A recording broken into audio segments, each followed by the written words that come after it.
Okay, good morning everybody. It's nice to be here. I think I start with introducing myself. My name is Julia Brusa. I'm a legal student from Geneva, and for 2 trimesters I'm here to work on my thesis. And today I would like to show you some of the endless treasures of the Bodleian library, the Stammbücher in German, or amicorum. And I think they are not very well known, so I would give you a short introduction to them by looking directly at these examples here. What is an album amicorum? An album amicorum is a book or an album in which you can collect entries of members of your social environment. They are considered a symptom of the increasing travel and evolving intellectual interest in early modern Europe. This custom started around 1550, so in the middle of the 16th century, and although every album is very, very unique, you can see that, many colors, prints, no colors, they are all united by their main function, which is that they work as kind of a business card or a curriculum vitae. If you have an influential contact in your book, it could open doors if you show it to the right person at the right time. And it also emphasizes favorable characteristics of yourself, like wealth, intelligence, knowledge of foreign languages, moral, theological ideals, or humanist education. And they are effective, interactive tools to build up a reputation. Although it's not really certain when the custom started, it is the entries of Martin Luther and Philipp Melanchthon are considered the birth of it. And here I brought you an example. It's the first book here. It's a Bible printed by Hans Luft in the year 1541. And here are 2 entries of Martin Luther himself and Philipp Melanchthon himself. And I have transcribed the German because I don't think everyone knows it. And here's also a photocopy of the original. And when you have a closer look here at this entry, there is always a certain pattern that Luther uses. He always starts with a direct quote of the Bible in German, it's Luther. Then he adds a short paragraph, an exegetic text. And he always finishes with a dedication, which is completely missing here, that's interesting, and his name, his signature. And the fact that the dedication is missing gives us a hint on how to think about their relationship. I don't think they had any. I think it was just an admirer, a fan, and therefore there is no warm word, no sign of acquaintance here. This pattern here had a certain model effect on the other albums, and other signatories have taken up this pattern and used it for other albums, for their own albums and their own entries. But the second album, or the first real album I want to show you, is quite different. Here, how can I approach it? Oh, Esther, here I have my sheet of paper. Here you can see a very colorful entry. We are looking at the first page, which is traditionally designed by the owner of the book himself. And in the center, you have a coat of arms. And those entries made by the owner always served 2 purposes. First, give a nice impression of themselves. And the second, to make kind of a pre-configuration of the following entries. The owners tell us exactly what they expect from us and from our entries. And if we look at this entry, this aristocrat here wants to appear clearly noble, rich, I think, because he had to pay a lot of money for all those pictures.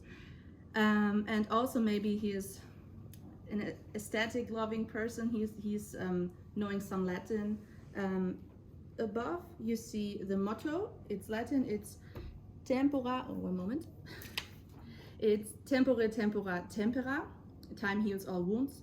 And below you see the preface, and it reads, Hec Fredericus Rechlinger Junior a Goldenstein Salisburgensis Pingenda dedit. And this is quite interesting that he wrote Pingenda dedit and not Scribenda, because you write in an album, but he wants it to be painted. He wants a colorful album, and this is what he expects from us. Yeah, just a short remark on the coat of arms. Not everyone in early modern times is an aristocrat. Nearly everyone could have a coat of arms, but I looked him up in the Siebmacher volume 28. He is indeed an aristocrat. He is Bavarian Uradel, Bavarischer Uradel, now based in Austria.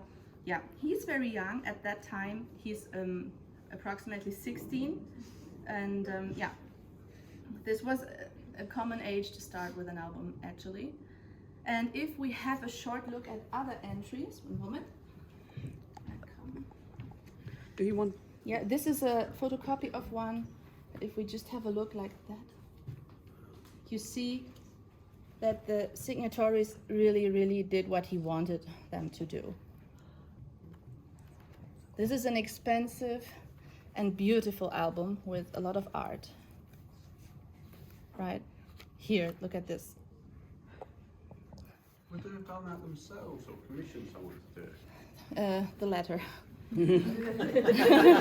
I think so, but maybe sometimes they were really blessed with the ability to do it. Yeah. But also there you can show that you have a lot of money. You say, oh, I will pay him for it because he's the expert, he's the artist, and yeah, it's all about the presentation.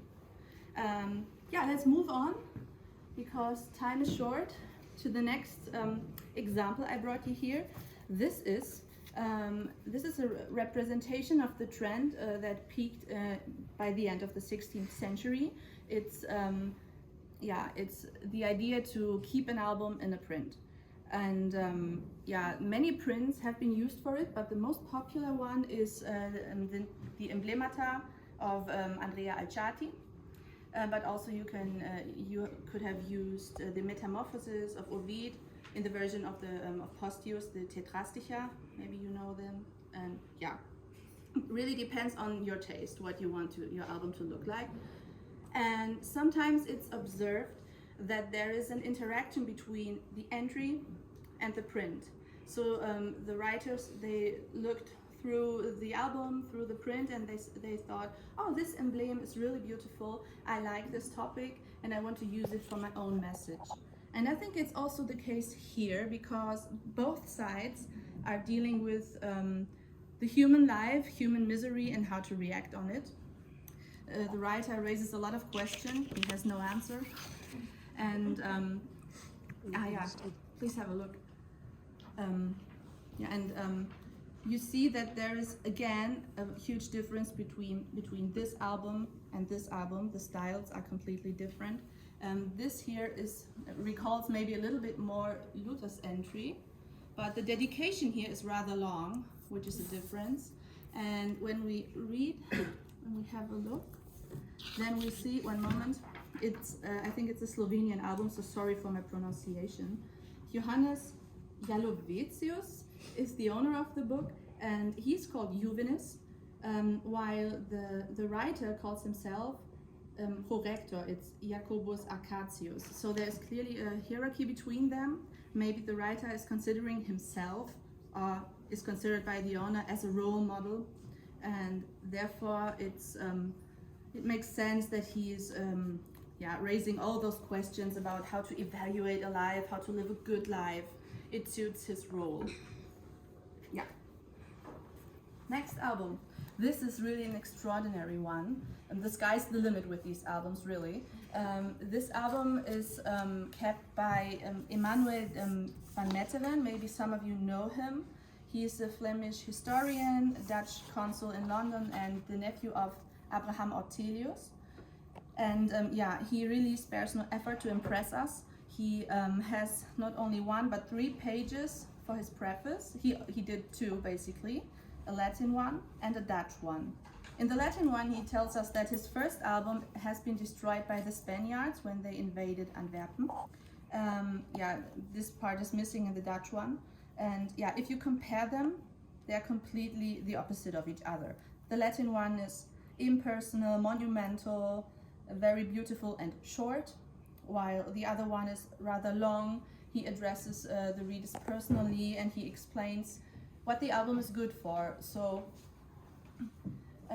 since he had contact with many merchants and people that are not necessarily educated in Latin, it becomes clear that he wants to include everyone that has to write an entry into his album. He's not leaving anyone behind, which is quite sympathetic, I think.